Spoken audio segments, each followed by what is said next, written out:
how to add certificates to your LinkedIn profile. Hey guys, in this video, I'll guide you through how to add certificates to your LinkedIn profile. Alright, so let's begin. Over here, first go to your LinkedIn profile, then click on Add Profile section. After that, go to Recommended and select Licenses and Certifications.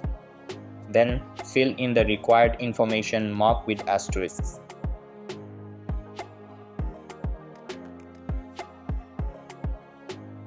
You can add a skill and upload your certificate by adding media. Click Upload Media and select your certificate from your computer.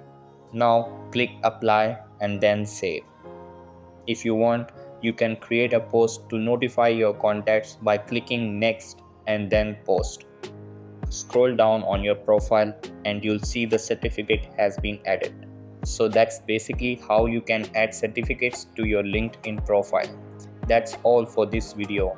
Consider subscribing if you found it helpful, and I'll see you in the next one. Thanks.